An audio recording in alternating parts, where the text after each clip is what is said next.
सांगली जिल्हा वाळवा तालुका कृष्णा आणि वारणेच्या कुशीत आणि निसर्गाच्या मोशीत वसलेले एक गाव वाटेगाव 1 जानेवारी 1920 रोजी याच गावामध्ये निवडुंगाच्या कुंपणामध्ये लोकशाहीर शिवशाहीर साहित्य सम्राट अण्णाभाऊ साठे यांचा जन्म झाला। बाळ जन्माला आलं, बाळाचं नाव ठेवलं तुकाराम। एक ते तुकाराम ज्यांनी आपल्या गाथेच्या माध्यमातून आम्हा घरी धन शब्दाचीच रत्ने शब्दाचीच शस्त्रे यत्न करू, शब्दाचे आमच्या जीवाचे जीवन, शब्द वाटू धन जनलोका, ही शब्दाची ताकद जगाला दाखवून दिली।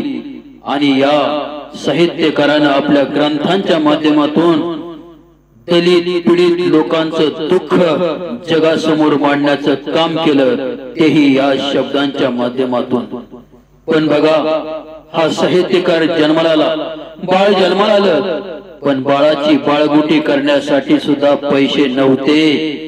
मग काय, पूर्वेकडे सूर्योदय झाला, गुलालाची उधळण व्हावी अशी उधळण झाली आणि घोड्यांच्या टापांचा आवाज येऊ लागला आणि या घोड्यांच्या टापा सर्वांच्या कानावर पडल्या आणि सर्वजण म्हणले फकीरा फकीरा फकीरा।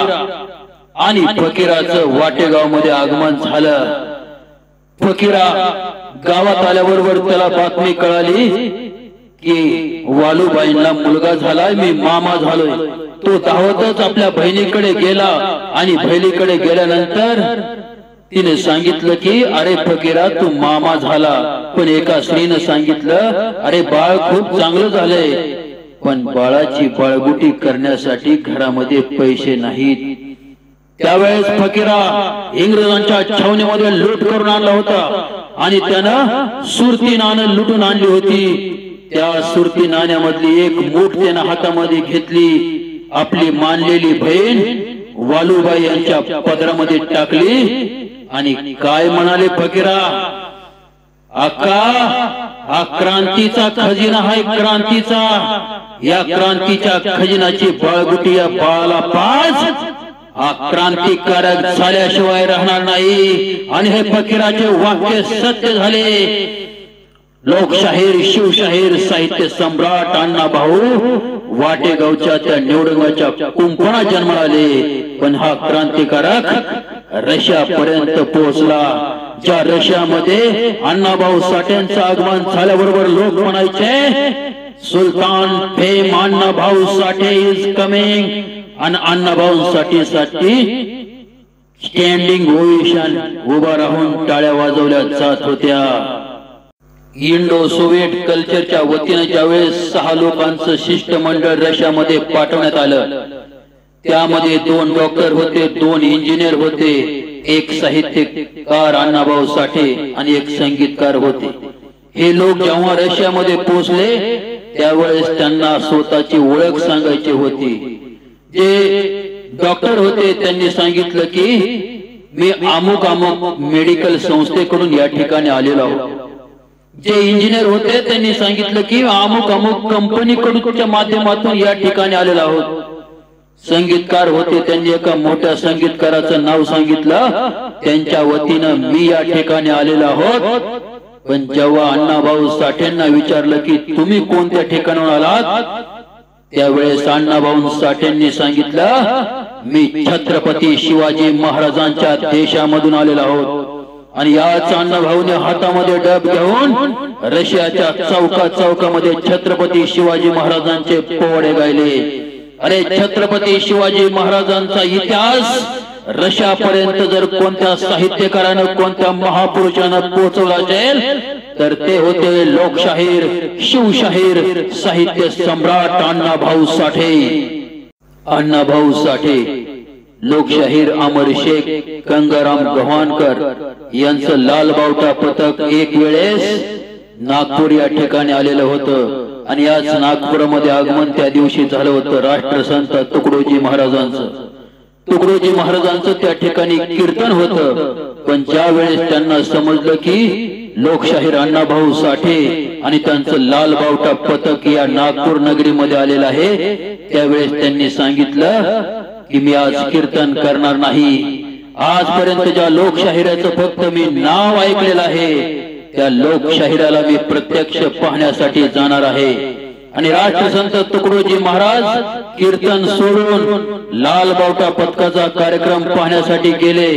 आणि जसा त्यांनी त्या ठिकाणी प्रवेश केला, एका बाजूला पुरुष बसले होते, एका बाजूला महिला बसल्या होत्या आणि त्यांच्या मधून रस्ता होता. समोर लोकशाहीर शिवशाहीर साहित्य सम्राट अण्णाभाऊ साठे हातामध्ये डब घेऊन शाहिरीला सुरुवात केलेली होती. आणि जसा त्यांच्या गाण्याचा, त्यांच्या शाहिरीचा आवाज राष्ट्रसंत तुकडोजी महाराजांच्या कानावर आला, चालता चालता ते जाग्यावरती स्तब्ध झाले, स्तब्ध उभा राहिले.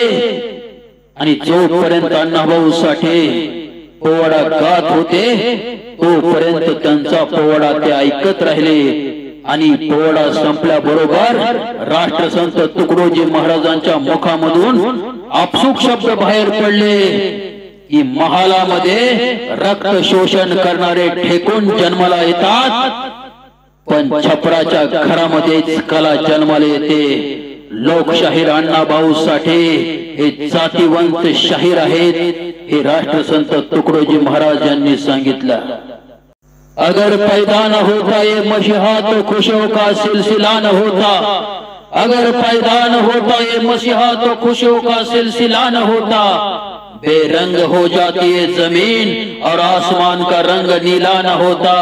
अरे बेरंग हो जाती है जमीन और आसमान का रंग नीला न होता. हम तुम तो कब के गुलाम हो जाते यारो, अगर अण्णाभाऊ जैसा कोहिनूर हमें मिला न होता, अण्णाभाऊ जैसा कोहिनूर हमें मिला न होता. जगामध्ये 7 आश्चर्य समजली जातात, पण मी अण्णाभाऊ साठे यांना जगातलं 8वं आश्चर्य मानतो. कारण फक्त 1.5 दिवस शाळेमध्ये गेलेले हे लोकशाहीर यांनी 77 ग्रंथांची निर्मिती केली. आणि ग्रंथही कसे, जे साकार नाही त्याला आकार देण्याचं सामर्थ्य माझ्या ठाई नाही. माझ्या कादंबऱ्यामध्ये तुम्हाला कल्पनेचे पंख लावलेले पात्र दिसणार नाहीत, तर माझ्या कादंबऱ्यामध्ये तुम्हाला वास्तवाचे पाय असणारे पात्र दिसतील. सत्य जे दिसलं, जे बघितलं, जे अनुभवलं, तेच आपल्या साहित्यामध्ये त्यांनी उतरवलं. जगामध्ये फक्त 2 साहित्यकार झाले, रशियाचे मॅक्झिम गॉर्की आणि भारताचे लोकशाहीर अण्णाभाऊ साठे. जे शाळेमध्ये गेले नाहीत, पण शाळेमध्ये न जाता सुद्धा जगविख्यात साहित्यकार बनले. म्हणून म्हणावंसं वाटतं, कार्याचे ऐसे अण्णाभाऊंचे, अरे कार्याचे ऐसे अण्णाभाऊंचे, नाही दुजाते जमायचे, नाम तयाचे घेतावाचे, मस्तक आमचे नमायचे, मस्तक आमचे नमायचे. शाळेमध्ये जाऊन डॉक्टर, इंजिनियर, वकील, कलेक्टर होता येतं, हा जगाचा नियम आहे. पण शाळेमध्ये न जाता सुद्धा जगविख्यात साहित्यकार बनता येतं, हा अण्णाभाऊ साठे यांनी जगाला दाखवून दिलेला नियम आहे. जय लहूजी, जय अण्णाभाऊ, जय भारत.